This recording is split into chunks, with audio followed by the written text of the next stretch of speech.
Hi kitties, இன்னைக்கு நம்ம டேயோட ஃபோனா my ரக்ட் husband episode 20 தான் பார்க்க போகிறோம். ஸோ வாங்க நம்ம வீட்டுக்குள்ளே போகலாம். டேயோட ஆஃபீஸ்க்கு முன்னாடி காரில் வந்து இறங்கின மேனேஜர் தலை தெறிக்க ஓடுறான். அவன் நெத்தி கீறி சட்டையில் ரத்தமாக இருக்கா அதை பார்த்து பயந்து போனான். இன்னொருத்தன் மேனேஜருக்கு பின்னாடியே ஓடி, மேனேஜர் சார், நெத்தியிலேருந்து தக்காளி சட்னி வருது, என்ன பண்ண போகிறீங்க அப்படின்னு கேட்க, இன்னும் கொஞ்ச நேரத்தில் என் பொண்டாட்டி பூரி கொண்டு வருவா, அதுக்கு சைட் டிஷ்ஷாக இந்த தக்காளி சட்னியை வச்சு சாப்பிட்டுக்கிறேன், ஒழுங்காக ஓடிடு அப்படின்னு கத்திக்கிட்டே மேனேஜர் ஓடுறதான் ஓடுறீங்க, அதுக்கு முன்னாடி இந்த ஃபைலில் ஆட்டோகிராஃப் போட்டு போங்க, அரை மணி நேரத்தில் எதாவது சப்மிட் பண்ணலைன்னா நமக்கு சம்பளத்தில் பாதி அமௌண்ட் கட் ஆகிடும் அப்படின்னு சொல்ல, அட போடா, நானே உசுறு போயிடணும் பயந்து ஓடிக்கிட்டு இருக்கேன், இதில் உனக்கு சைன் வேறையா, என் சம்பளத்தை வேணால் உனக்கு தர்றேன், எனக்கு என் உசுறு தான் முக்கியம், என் பின்னாடி வராத அப்படின்னு சொல்லிட்டு ஓடின மேனேஜர் டேயோட கேபின்குள்ளே வர்றான். ஏன்னா டே 1 மணி நேரம் தானே அந்த டைம் கொடுத்துருந்தாரு அந்த பொண்ணை பற்றி விசாரிக்க. பட் எப்படியோ அடிச்சு பிடிச்சி 1 மணி நேரத்துக்கு 5 நிமிஷம் முன்னாடியே வந்து சேர்ந்துட்டான். இப்போ பாஸ், நீங்கள் கேட்ட பொண்ணை பற்றி எல்லா டீட்டெயில்ஸும் இதில் இருக்குது அப்படின்னு சொல்லி மூச்சு விட முடியாமல் இறைச்சிக்கிட்டே சொல்ல, வெரி குட், நல்லா காரியம் பண்ணியிருக்க, இன்றைக்கி உன்னை காலி பண்ணலான்னு தான் ஒரு கத்தியை கூட ரெடி பண்ணி வச்சுருந்தேன் அப்படின்னு ஏதோ சின்ன பிள்ளைங்க மிரட்டுற மாதிரி மிரட்டிகிட்டு இருக்கான். இங்கே நம்ம மேனேஜரும், அட பாவி, உன்கிட்ட அடிமை மாதிரி வேலை பார்த்து என் பொண்டாட்டி கூட சீக்கிரமே என்னை விட்டு போயிடுவா போல இருக்கு, இருந்தால் கூட உசுரை கொடுத்து உனக்கு வேலை பார்த்தா என்னையவே காலி பண்ண பார்க்குறியா அப்படிங்கிற மாதிரி திகச்சு போய் பார்க்க, கவலைப்படாத, உன்னை எதுவும் பண்ண மாட்டேன், நீ தான் எனக்கு தேவையான டீட்டெயில்ஸ் தந்துட்டியே அப்படின்னு ஃபைலை ஓப்பன் பண்ணி பார்க்க, ஃப்ரண்ட்லி தியாவோட ஃபோட்டோ இருக்குது. சாதாரண ஃபோட்டோ தான், கண்களில் ஏதோ கோபமும் இல்லை, சிரிச்ச முகத்தோடு இருக்கிற ஒரு பொண்ணோட புகைப்படம். ஆனால் அவன் அதெல்லாம் ரசிக்கிறவன் கிடையாதே. அப்படியே எடுத்து டேபிள் மேலே வீசினவன் அவளை பற்றின டீட்டெயில்ஸ்லாம் படித்து பார்த்து அப்படியே ஷாக் ஆகுறான். அதுக்கு காரணம் வேறு எதுவும் இல்லை, தியா உங்களோட தங்கச்சி அப்படிங்கிறது தான். டீட்டெயில்ஸ் எல்லாத்தையுமே ஒன்று விடாமல் வாசித்தவன் அந்த தகவலையும் சுருட்டி மேனேஜர் முகத்திலே தூக்கி வீசி வெளியே வைப்பேன் அப்படின்னு சொல்ல, மேனேஜரும் ஓகே பாஸ் அப்படின்னு சொல்லிட்டு வெளியில் வந்து நின்றுக்கிட்டான். இங்கே மட்டும் சேர்ல இருந்து எழுந்து அங்கேயும் இங்கேயும் நடந்து மொபைல் எடுத்து எதையோ பண்ணிட்டு, யோ மேனேஜர் உள்ளவா அப்படின்னு சொல்ல, அடுத்த செகண்டே மேனேஜர் உள்ள வர, நான் சொல்கிறத கரெக்டாக செஞ்சுடு, இதில் எந்த தப்பும் நடக்கக்கூடாது அப்படின்னு ஏதோ ஒரு விஷயத்த ஜோசப் கிட்ட விவரமாக சொல்லிட்டு அடுத்த மீட்டிங்கை அட்டன் பண்ண போகிறான் நம்ம டே. ஆனால் இங்கே ஜோசப்க்கு தான் பதட்டத்தில் ஈரக்குலையே நடுங்கிற மாதிரி இருக்குது, அப்படியே திணறி நின்றுட்டுருக்கான். அதே சமயம் இங்கே 10 நிமிஷத்தில் வரேன் அப்படின்னு தியா வர்ற வழியில் ஆட்டோ பஞ்சர் ஆகினதுனால இன்னொரு ஆட்டோவை பிடிச்சி வந்து சேர்றதுக்கே 1 மணி நேரம் ஆயிடுச்சு. அவசரமாக கோவிலுக்கு முன்னாடி வந்தவ ஆட்டோ டிரைவர்கிட்ட 2 மினிட்ஸ் வெயிட் பண்ணுங்க அப்படின்னு சொல்லிட்டு கோவிலை நோக்கி போக, அந்த நேரத்தில் அவளோட மொபைல் வேறு ரிங் அடிக்குது. அதை எடுத்து காதில் வைக்க, ஹலோ தியா, நான் சீனியர் அட்வொகேட் நிஷா மலர் பேசுகிறேன், உன் நம்பர் என்கிட்ட இருக்குது, அதோட நீ தான் பேசுகிறேன்னு எனக்கும் நல்லா தெரியும், இப்போ எதுக்கு ஃபோன் பண்ண அப்படின்னு தியா வேகமாக கேட்கா. தியா, உன்னை பற்றி விசாரிக்கிறதுக்கு கோர்ட்டுக்கு நிறைய பேர் வந்தாங்க, ஒருத்தர் தொப்பையும் தொந்தியுமா வந்தார், உன்னை பற்றின டீட்டெயில்ஸ் எல்லாத்தையும் கலெக்ட் பண்ணிவிட்டு ஒரு காரில் கிளம்பி போனார், அப்புறம் ஒருத்தர் பைக்கில் வந்தார், பார்க்க கொஞ்சம் அழகாக ஹேண்ட்ஸமாக இருந்தார், அவரும் உன்னை பற்றி விசாரிச்சுட்டு பைக்கில் கிளம்பி போயிட்டார் அப்படின்னு நிஷா சொல்ல, ஓ அப்படியா, நீ என்ன பண்ணு, இனி என்னை பற்றி விசாரிக்க ஆட்டோவில் எவனாச்சும் வருவான், அப்படியே அவன் கூட ஏறி போய்கிட்டே இரு, சரியா, வைடி ஃபோனை அப்படின்னு சொல்லிட்டு காலை கட் பண்ணிடுறா. இருந்தாலும் ஏதோ இடிக்க தொடங்கிருச்சு. இத்தனை நாளாக அவளை பற்றி யாருமே விசாரிச்சதில்ல, ஆனால் இப்போ திடீர்னு யாரோ அவளை பற்றி விசாரிக்கிறது அவளுக்கு கொஞ்சம் யோசனையாக இருக்குது. சரி, சஜித்க்கு கால் பண்ணலாம் அப்படின்னு பார்த்தா ஃபோன் வேறு அந்த நேரம் பார்த்து சுவிச் ஆஃப் ஆயிடுச்சு. அடைச்ச, முதல்ல இந்த மொபைலை மாற்றணும், சுத்தமாக சார்ஜ் நிற்கவே மாட்டேங்குது அப்படின்னு சொல்லி அப்படியே மொபைலை பாக்கெட்டுக்குள்ளே போட்டவ கோவிலுக்கு வந்துடுற. தூரத்தில் கையில் பையோட சுடிதாரில் திரும்பி நின்று அரசமத்தியே பார்த்தபடியே நீங்கள் நின்றுட்டு இருக்கிறத பார்த்து, எப்படியோ அவள் ஆசைப்படுறது நடந்துருச்சு அப்படின்னு மகிழ்ச்சியில் வேகமாக உங்கள் பக்கத்தில் வந்தவ, அக்கா சஜித் எங்க, உன்னை விட்டுட்டு எங்கே போனா அப்படின்னு சொல்லிட்டு நெருங்கி வந்தபோது தான் அது நீங்கள் தானாங்கிற சந்தேகம் வர தொடங்கிடுச்சு. தூரத்தில் பார்க்க உங்களை மாதிரி தான் இருந்துச்சு, ஆனால் நெருங்கி வந்ததுக்கப்புறம் தான் அது அவளோட அக்கா மாதிரி தெரியல. அவள் புரிஞ்சுக்கிட்டு உஷாராகிறதுக்கு முன்னாடியே அந்த பொண்ணு திரும்பி பார்க்குறா. இப்போதான் 100 மடங்கு உறுதியாக அந்த பொண்ணு நீங்கள் இல்லை அப்படின்னு தெரிஞ்சிருச்சு. அக்கா எங்கே போனா அப்படின்னு நீங்கள் யோசிக்கிறதுக்குள்ளேயே தியாவோட மூக்கிலேயே ஒரு குத்து விழுந்தது. அப்படியே தடுமாறி போனவ பக்கத்தில் இருந்த 5 படியில் அப்படியே உருண்டு விழுந்து மயங்கிட்டா. அப்படியே மயங்கி கிடக்கிற தியாவை மொபைலில் ஒரு ஃபோட்டோவை எடுத்துக்கிட்டு அங்கேருந்து கிளம்புன அந்த பொண்ணு வேறு யாரும் இல்லை, மயூரி தான். இப்படியே நேரங்கள் கிடக்குது. நைட்டு 8 மணிக்கு வேலை முடிஞ்சு டே வீட்டுக்கு வந்துட்டான். அவன் வந்து அடுத்த செகண்டே அவன் முன்னால் கையில் ஜூஸ் கப்போட லக்ஷ்மி வர்றா. வழக்கமாக புன்னகை முகத்தோடு வருவான், இன்றைக்கி முகத்தில் புன்னகை இல்லை. அவளுக்கு இருக்கிற பதட்டத்தில் ஜூஸ் கப்பே கடற்கடன்னு ஆடிக்கிட்டு இருக்கு. அவன் முகத்தில் எந்த ரியாக்ஷனும் இல்லாமல் ஜூஸை எடுத்து குடிக்க, அவள் தெரியாம தாப்பா தப்பு பண்ணிட்டா, இப்போ தானே நம்ம வீட்டுக்கு வந்திருக்கா, போக போக எல்லாம் சரியாகிடும் அப்படின்னு லக்ஷ்மி சொன்ன வார்த்தையால் ஜூஸை முழுவதுமாக குடிக்காமல் பாதியிலேயே அவள் கையில் கொடுத்தான். அவள் தெரிஞ்சு தப்பு பண்ணாலா தெரியாமல் தப்பு பண்ணலான்னு நான் முடிவு பண்ணிக்கிறேன். நீங்கள் இதில் தலையிடாதீங்க. நான் உங்களை ரொம்ப நம்பினேன், என்னோட அம்மா மாதிரி நினச்சேன். ஆனால் நீங்களே கடைசியில் இப்படி இருப்பீங்கன்னு நான் கொஞ்சம் கூட எதிர்பார்க்கல. ஒரு வேளை நான் உங்களை அம்மாவாக நினச்சாலும் நீங்கள் என்னை சொந்த பையனாக நினைக்கலையா அப்படின்னு அவன் சொன்ன வார்த்தையில் கண்களில் நீர் நிரம்பிடுச்சு லக்ஷ்மிக்கு. இப்படி பேசாதப்பா, எனக்கு ஜிம்மினை விட உன்னை தாண்டா ரொம்ப பிடிக்கும், நான் உயிர் வாழ்கிறதே உங்களுக்காக தான் அப்படின்னு அவள் அழுத அடுத்த செகண்டே அப்படியே லக்ஷ்மியை கட்டிப்பிடிக்கிறான்.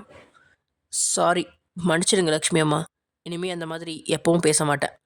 யார் என்ன சொன்னாலும் உங்கள் பையன் நான் தான். எல்லாரும் துரோகம் பண்ணாங்க, ஆனால் நீங்கள் மட்டும் உண்மையாக இருந்தீங்க. பட் இன்னைக்கு நீங்களும் துரோகம் பண்ணிட்டீங்க. அதனால தான் நான் கொஞ்சம் டூ மச்சாக பேசிட்டேன். சாரிம்மா அப்படின்னு சொன்னவனோட வார்த்தை இன்னும் லக்ஷ்மிக்கு அழுகையை தான் ஏற்படுத்துது. கோவப்பட்டிருந்தா கூட இத்தனை வேதனை வராது. ஆனால் நொடி பொழுதுல தன்னை மன்னிச்சிட்டான் அப்படிங்கிறதுனாலேயே அவங்களுக்கு ஒரு மாதிரி இருக்கு. போங்க லக்ஷ்மி அம்மா, ரெஸ்ட் எடுங்க அப்படின்னு சொல்லிட்டு அவன் அங்கேருந்து நகர பத்திரத்தில் அவன் கையை பிடிச்சிட்டவ, எல்லா தப்பும் என்னோடது தான்ப்பா, எனக்கு என்ன தண்டனை வேணாத்தா, அவளை மட்டும் எதுவும் பண்ணிடாத அப்படின்னு சொல்ல, தெரியும் நீங்களும் கண்ணம்மாவும் சேர்ந்து தான் பண்ணீங்கன்னு எனக்கு நல்லா தெரியும் அப்படின்னு அவன் சொன்ன வார்த்தையை கேட்டு லக்ஷ்மிக்கு பதட்டம். ஆனால் கிச்சனில் இந்த கண்ணம்மாவுக்கு கொலை நடுங்கி போய் கபோர்டுக்கு பின்னாடி மறைஞ்சு நின்றுக்கிட்டாங்க. நான் நேசித்த எல்லாத்தையும் எழுந்ததுனால தான் இன்னைக்கு இப்படி ஒரு நிலைமையில் இருக்கேன். இவ்வளோ கோவப்படுறேன், யாரையும் நம்பலை. ஆனால் அதை தாண்டி முதலாக அவள் மேலே கொஞ்சம் நம்பிக்கை வந்துச்சு. அவளாவது என்னை விட்டு போக மாட்டான்னு நினச்சேன். ஆனால் அதை இன்னைக்கு அவள் மட்டும் இல்லை, நீங்களும் சேர்ந்து தான் உடச்சிட்டீங்க.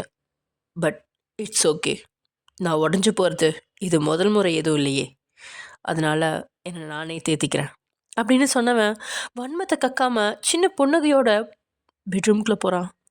லக்ஷ்மி அதை தாங்கிக்க முடியாமல் அழுதுகிட்டே சமையல் ரூம்குள்ளே போகிறா.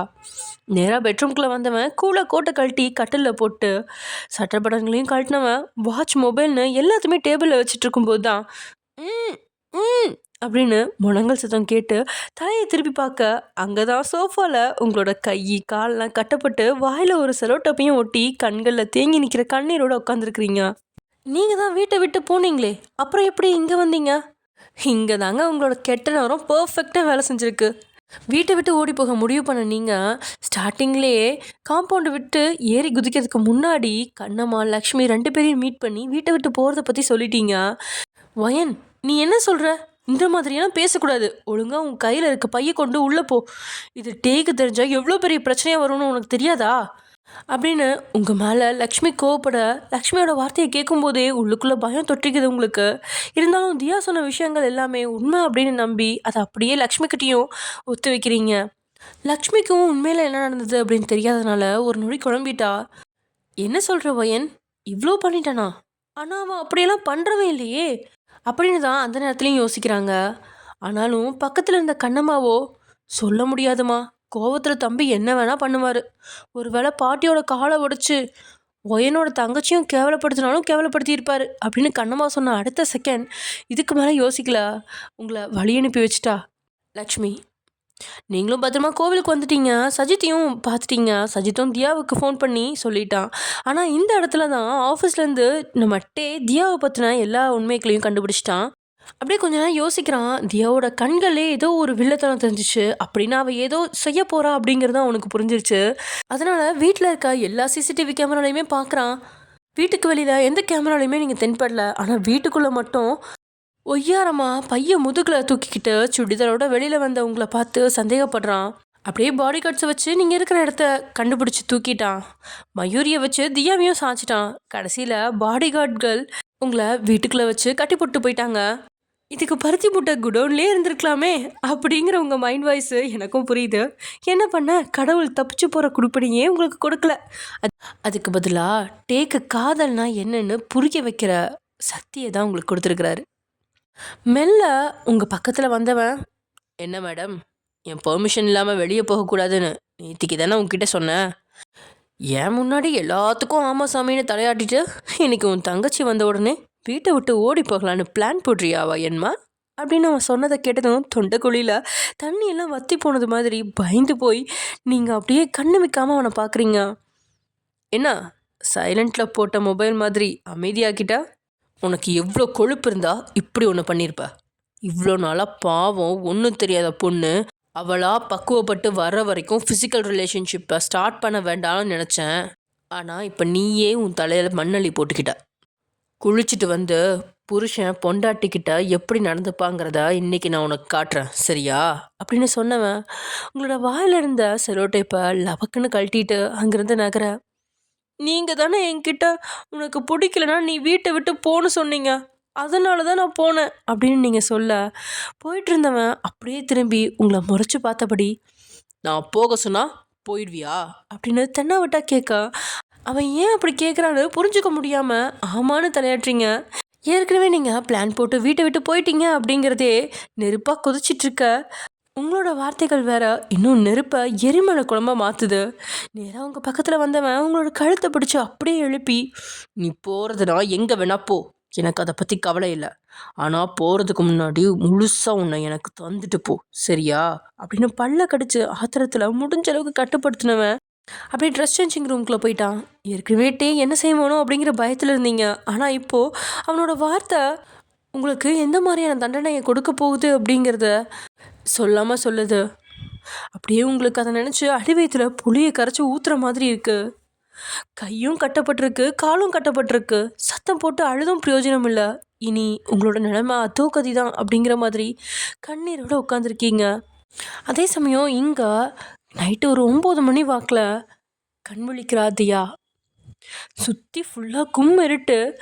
எந்திரிச்சு பார்க்க கோவிலில் குளத்து பக்கத்தில் எப்படி விழுந்து கலந்தாலோ அதே இடத்துல தான் விழுந்திருக்கா.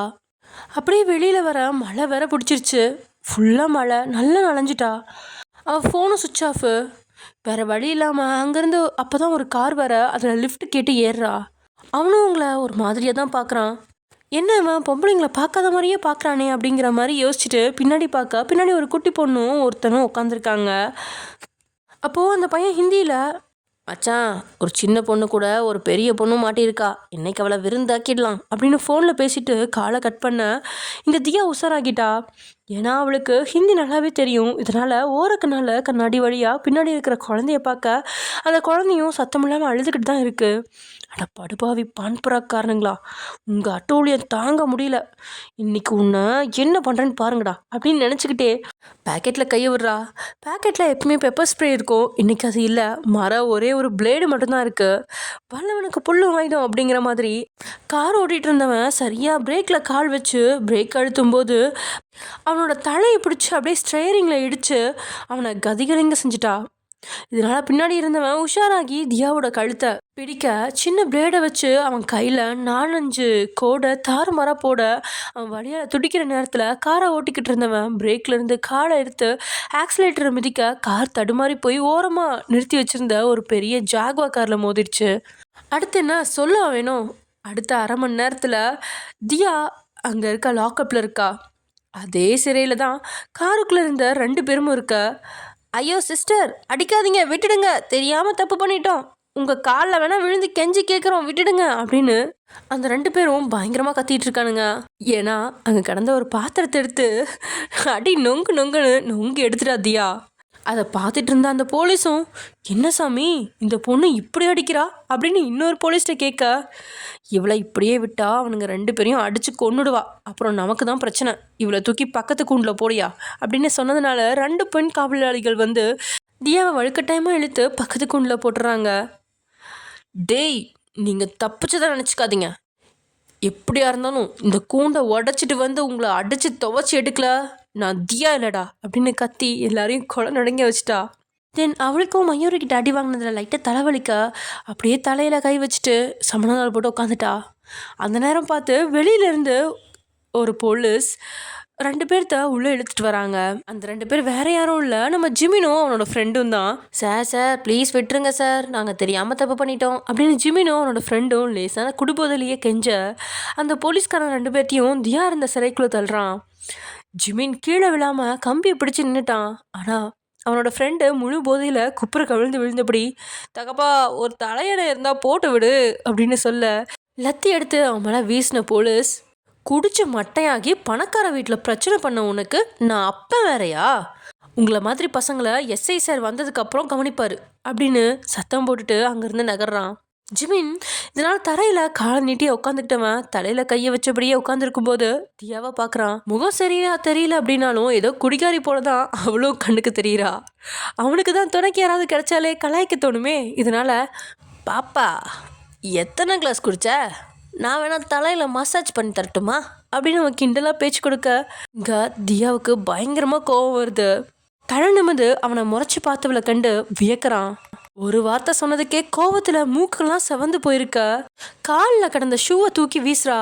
நல்ல வேலையா அதை கேட்ச் பிடிச்சிட்டா நம்ம ஜிமின். ஒத்த கால் ஷூவால் எனக்கு நோ யூஸ், அதனால் நீங்களே அதை வச்சுக்கோங்க அப்படின்னு திருப்பி அவகிட்டே வீசுகிறான். ஆனால் அவன் மேலே வீசல, கரெக்டாக அவள் கால் பக்கத்தில் பட்டும் படாமல் போய் விழுகுது.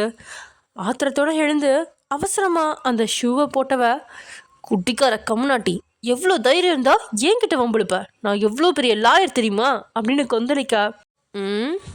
பெருசாக எனக்கு எதுவும் தெரியலையே, எல்லாம் சின்னதாக தானே தெரியுது அப்படின்னு எதிர்கவுண்டர் கொடுத்துருவோம் வார்த்தையை கேட்டவளுக்கு ஒரு நொடி நெஞ்சுக்கு தான் கை போகுது. இவன் சின்னதாக இருக்குதுன்னு எதை சொல்கிறான் அப்படின்னு ஒரு செகண்ட் அவளே குழம்பி போயிட்டா.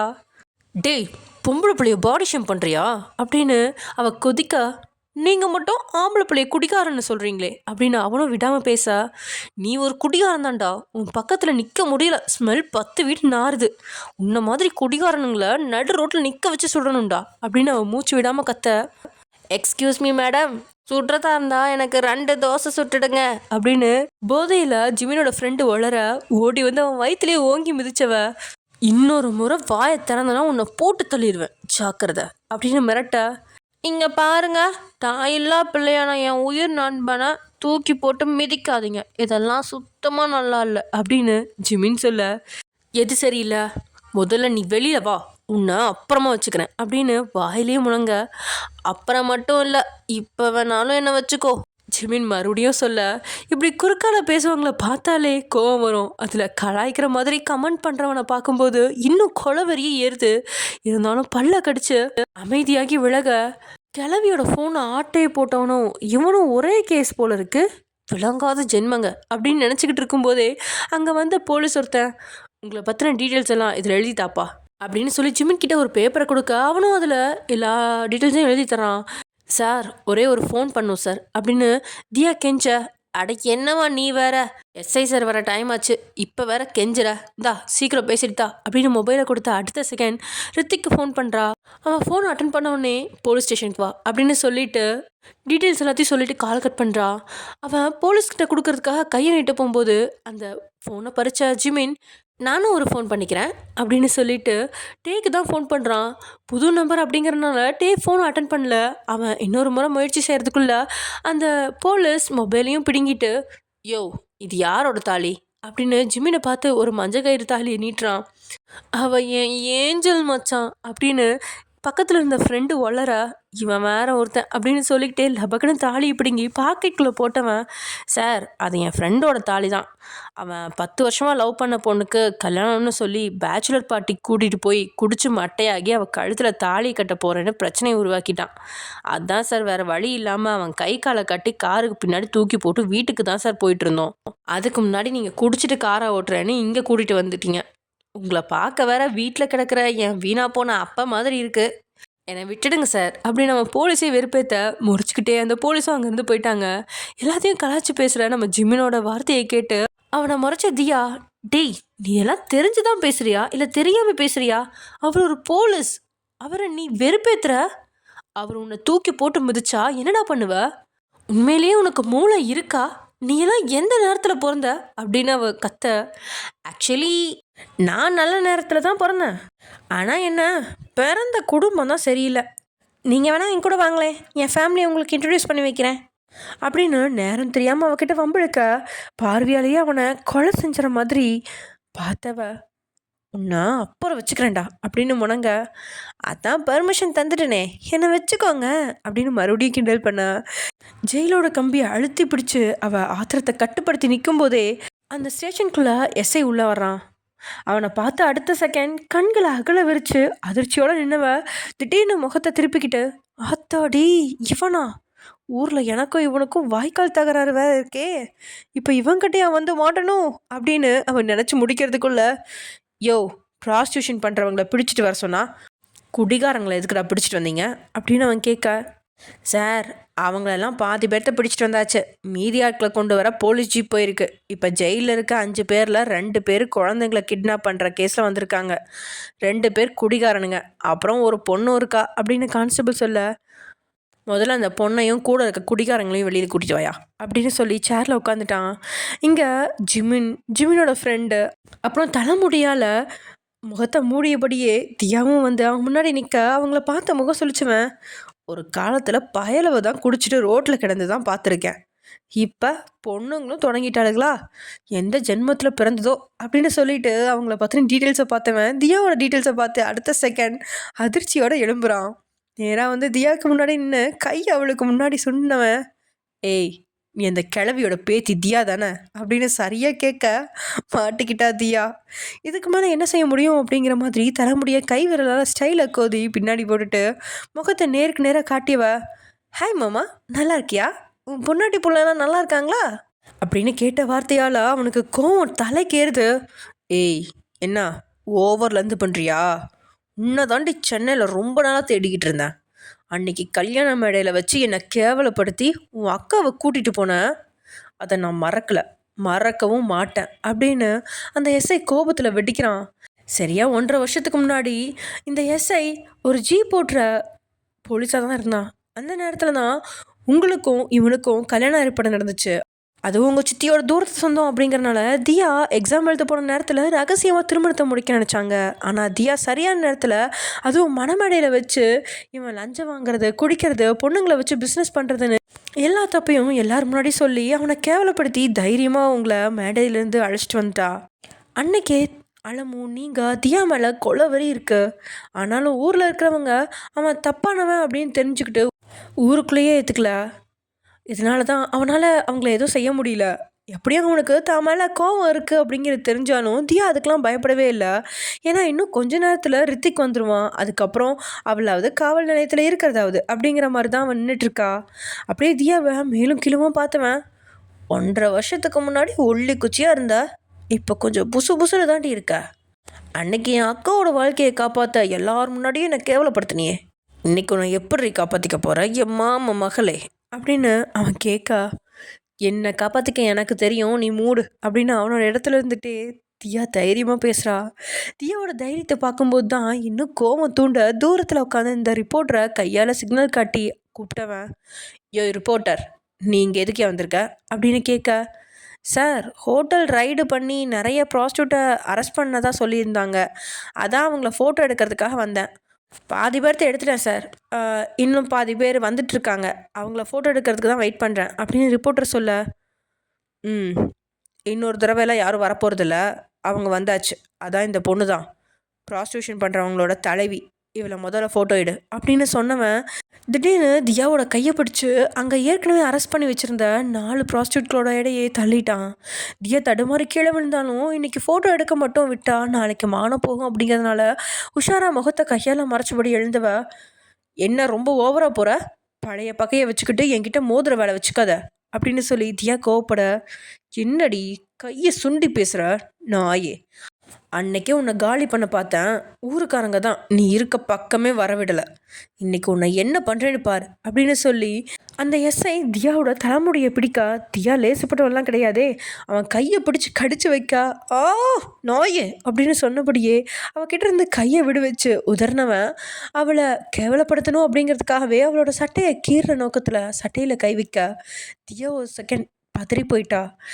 என்னதான் கோபமாக பேசினாலும் அவளும் ஒரு பொண்ணு தானே, அழுகலை அப்படின்னா கூட நொடி பொழுதில் பயந்து உடல்லாம் உதறல் கொடுக்க அவன் கையை பிடிச்சவ, என்ன பண்ணுறா, ஒழுங்கா சட்டையிலேருந்து கையெடு அப்படின்னு கத்த, உன்னை மாதிரி பொண்ணுங்களுக்கு இப்படி பண்ணாதாண்டி சரியாக இருக்கும் அப்படின்னு அவளோட சட்டையை கிழிக்க வரும்போது அவன் கணத்தில் பலார்னு ஒரு அறை விழுது. அந்த அறையை தியா கொடுக்கல, பக்கத்தில் நின்றுருக்க ஜிமின் தான் கொடுத்தான். ஒரே ஒரு அறை தான். அந்த எஸ்ஐ தலையெல்லாம் சுற்றிருச்சு, தலைக்கு மேலே பட்டாம்பூச்சி குருவியெல்லாம் பறந்துகிட்டு இருக்க, தலையை உதறி தலைக்கு மேலே பறந்த எல்லாத்தையும் துரத்துனவன் கணத்தில் கையை வச்சபடியே, டேய் யார்ரா நீ, எவ்வளோ தைரியம் இருந்தால் ஒரு போலீஸ் மேலே கையை வச்சிருப்ப அப்படின்னு அந்த எஸ்ஐ சொன்ன அடுத்த செகண்ட் வேணும்னே அவனோட நெஞ்சில் கையை வச்சு அழுத்தமாக ஜிமின் தள்ள 3 அடி பின்னாடி போய் அவன் அப்படியே தடுமாறி விழுகிறான். தியா என்னதான் வாய்க்கு வந்தபடி பேசினாலும் இந்த அளவுக்குலாம் வைலன்ஸ்லேயே ஈடுபடல, அளவாக தான் கையாண்டா. ஆனால் ஜிமின் அசால்ட்டாக கீழே தள்ளி விட்டானே அப்படின்னு வாயை பிளந்தவ, யாரா இவன் அப்படிங்கிற மாதிரி பார்த்தாலும் தன்னை காப்பாற்ற இவ்வளோ செஞ்சுருக்கானே அப்படின்னு அவன் மேலே ஒரு நல்ல எண்ணமோ தோணுது. ஆனால் நம்ம ஜிமின் அந்த நேரம் பார்த்து தியாவை கட்டிப்பிடிச்சிட்டான். அதுவும் அவளை கழுத்தோடு சேர்த்து கட்டிப்பிடிச்சதால அவன் நெஞ்சிலேயே 4-5 இடி இடித்து அவனை விட்டு விளக்குனவ, நல்லவன்னு பார்த்தா பொம்பளை பொறுக்கியா இருக்கானே அப்படிங்கிற மாதிரி கொலை வெறியோட ஜிமினை முறைச்சி பார்க்கும்போதே இன்ஸ்பெக்டர் எழுந்துட்டான். எவ்வளோ தைரியம் இருந்தா ஏன் மேலேயே கையை வச்சிருப்ப? யோ கான்ஸ்டபிள், என்ன வேடிக்கை பார்த்துட்ருக்க? ஒரு விபச்சாரியை கைது பண்ண விடாமல் தடுத்தான்னு இவன் பேரில் கேஸ் போடு, இவனை பிடிச்சி ஜெயிலில் போடுங்கய்யா அப்படின்னு எஸ்ஐ கத்த, அதை கேட்டு தியாவோட தோளில் கையை போட்டு தன் நெஞ்சோட சேர்த்தவன், மைண்ட் யுவர் லாங்குவேஜ் மிஸ்டர், நீ எவனா வேணா இரு, ஆனால் என்னோட ஒய்ஃபை தப்பாக பேசினேன்னு வச்சுக்கோ, நடக்கிறதே வேற அப்படின்னு ஜிமின் மிரட்ட, என்ன ஒய்ஃபா அப்படிங்கிற மாதிரி தியா அதிர்ச்சி அடைய, என்னடா காதில் பூசுத்திரியா, அவன் பொண்டாட்டிங்கிறதுக்கு என்ன ஆதாரம் இருக்குது அப்படின்னு அவன் நக்கலாக கேட்க, அட நான் கட்டின லைசன்ஸ் அவள் கழுத்தில் கிடக்கு, இதுக்கு மேலே என்ன ஆதாரம் வேணும், ஷீ இஸ் மை ஒய்ஃப் அப்படின்னு கெத்த காலரை தூக்கி விட்டு ஜிமின் சொன்ன வார்த்தையை கேட்டப்புறம் தான் தியாவும் அந்த எஸ்ஐயும் அவள் கழுத்தில் பார்க்க, கழுத்தில் 3 முடிச்சோடு கட்டப்பட்ட மஞ்சக்கயிறு தாலி தொங்கிக்கிட்டு இருக்கு. எஸ்ஐக்கெல்லாம் அந்த தாலி கொஞ்ச நேரத்துக்கு முன்னாடி இருந்ததா அப்படிங்கிற சந்தேகம், தியாவுக்கு இது எப்படி தன்னோட கழுத்தில் வந்தது அப்படிங்கிற சந்தேகம். இந்த குழப்பத்தில் தாலியை கையில் எடுத்து பார்த்தவளுக்கு அந்த தாலியை தான் ஜிமின் கொஞ்ச நேரத்துக்கு முன்னாடி பேக்கெட்குள்ளே வாங்கி வச்சது ஞாபகம் வருது. இது எப்படி என் கழுத்தில் வந்துச்சு அப்படின்னு நினச்சிக்கிட்டே தியா ஒரு செகண்ட் யோசிச்சு பார்க்க, தியாவை அழுத்தமாக கட்டிப்பிடிச்சு அவளோட கழுத்தில் கையை வச்சு அவன் வருடல தாலியை தான் கட்டியிருக்கான் அப்படிங்கிறது புரிஞ்சு கண்கள் 2 பேரும் அப்படியே பிதுங்கி வெளியே வர அளவுக்கு அதிர்ச்சி அடைகிறா. கோபத்தில் அவனை அடிக்கிற அளவுக்கு துடிக்கிறா.